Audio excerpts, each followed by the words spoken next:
What's up, my folks? I hope everyone is doing great today. I'm dealing with these two.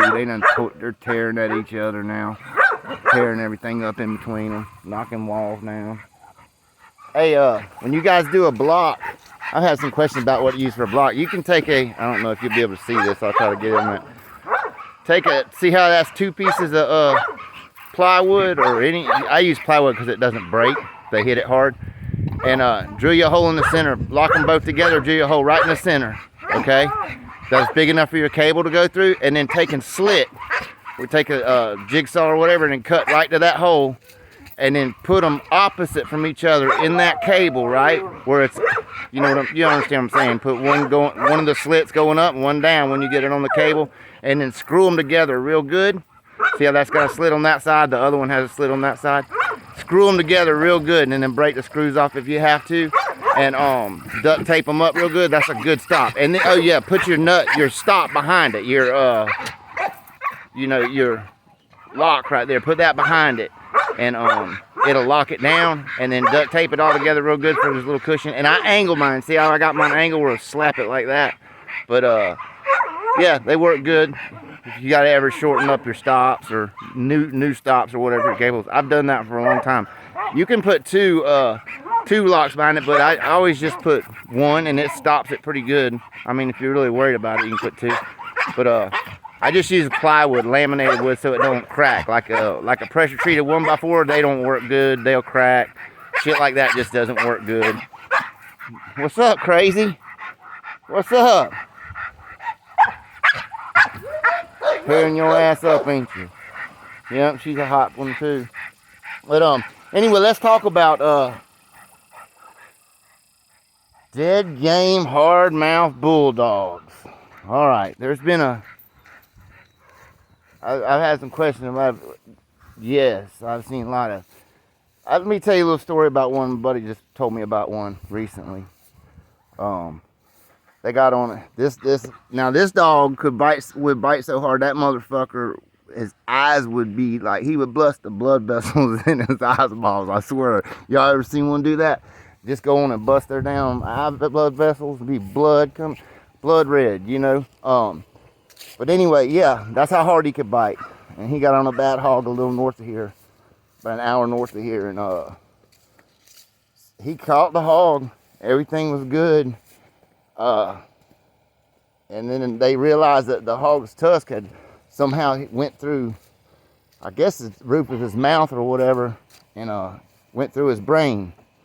And he actually, on the top of his head, it had cracked a hole through the top on the out, and he says his brain was oozing out. He was dead. He died in his arms. He was, that's just part of it. Okay, let's talk about that. I mean, it ain't fucking, the opera here. So he set the little dog down. And he said it directly, the motherfucker woke back up. I know it ain't funny, but he woke back up and could only use half of his body at that time and was screaming and scooted over there to that hog real quick and grabbed that hog again, and then he died in whole. So that's pretty game. I mean, shit. You know what I'm saying? That's about as dead game as you're going to find one. And that was a super, super hard mouth dog. Pretty good old dog. It's a damn shame, man. It's a shame that happens, but it does. It's part of it, I mean, this ain't. I mean, you lose animals on everything, even for government work or police work or all that stuff. They all get. It's part of it, man. I mean, it just happens. But it's good. It's rare. That's a very rare thing to have a dead game dog. Have to show that. I mean, that's real rare. I mean, you understand?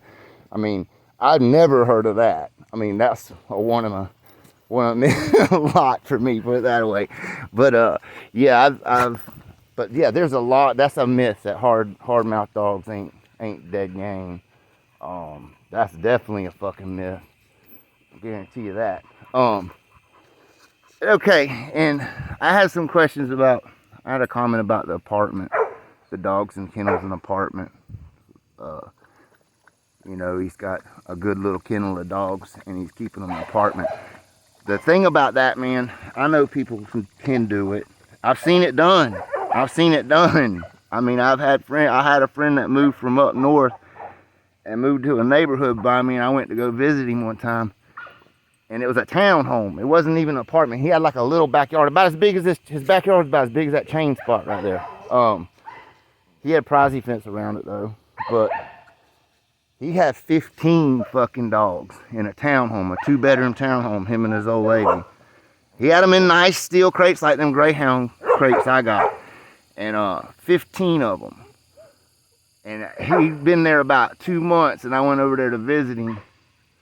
And what he had one little 5-foot chain or 4-foot chain on his back area that he would take one out, put him on that little chain out, clean that motherfucking pen, put him back in there, clean out the chain out when he emptied out and all. Get another one. And man, it worked the shit out of him. You got to think, okay, if you're walking, you can't just raise them in a crate and just put them on a little 4-foot chain. They got to have enough room to run and gallop and play and jump. Okay?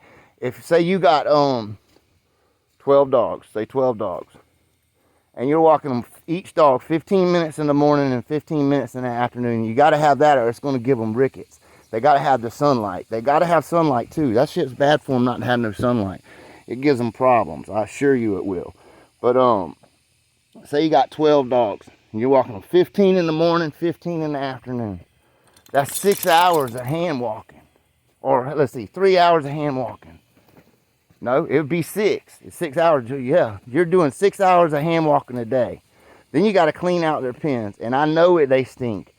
No one can tell me that you can have that many animals in a house and it not smell like animals.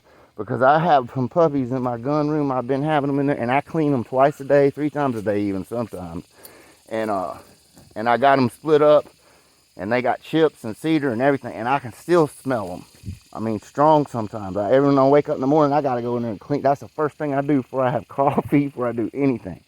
And then we got a rainbow vacuum cleaner that was the air, like, put that shit in there and run that through the house so it makes the smell come good. You know what I mean?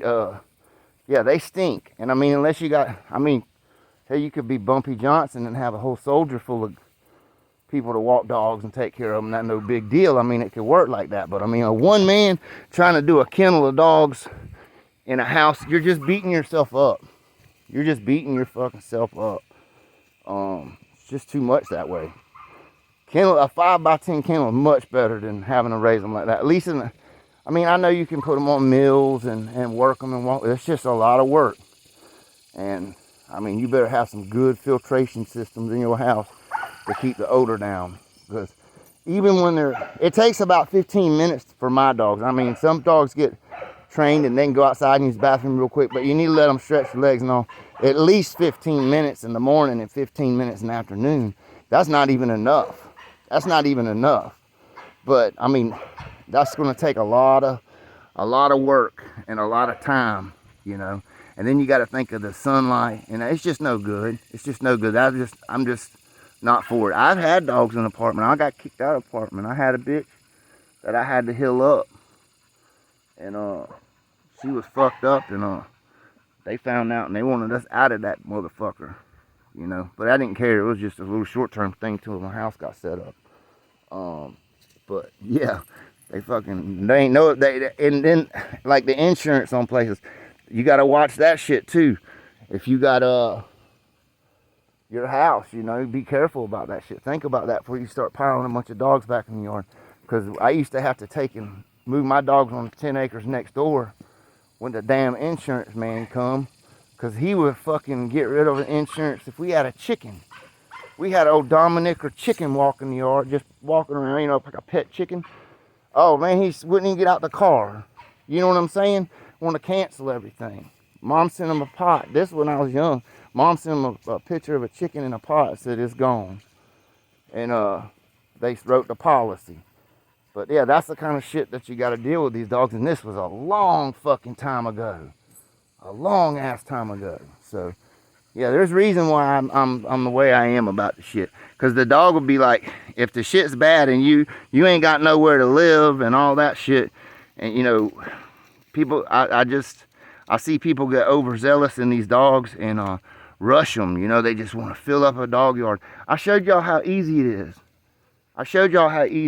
Yeah, I got a couple dogs that I traded around with and gifted up and worked deals out with, but that's just a couple. The rest, if you breed your good stock to your good stock, man, you're going to be able to build your yard relatively fast. You don't have to rush these dogs. I mean, and I know a lot of guys got good stock and they don't want to get rid of them. They get in a situation, they got to keep them in a fucking, like, an apartment and shit. You know, but you got to broaden your horizons. Some of you guys got to broaden your horizons. Look outside of the city, the towns and stuff. Look a little bit outside and find you something that you can rent. That's got a yard that you can actually have dogs and not deal with all that bullshit that goes along with trying to do that. That's my point. You know, it's just kind of hard. I know there's guys that do it. I'm not saying there's not, but this guy ain't doing it. Let me put it that way. And this guy don't want his dogs doing it. They're fucking love tearing shit. My dogs are destructive as hell, dude. I'm telling you they are. You ask anybody that's got puppies from me, when they are destructive as hell. Look at this yard. I done cleaned this out not that long ago. I get up real early. It's about, I'm fixing to go get shots in my back. And I've done raked this once this morning, and look, it's already dug up, roots pulled, found new roots. I don't know how she does it. But yeah, they destructive as hell. They ain't apartment dwellers for sure. I mean, I'm just being straight about it. I mean, and like I said, you know, it just works you to death trying to do it. I don't recommend it. Y'all take care and y'all keep on bulldogging.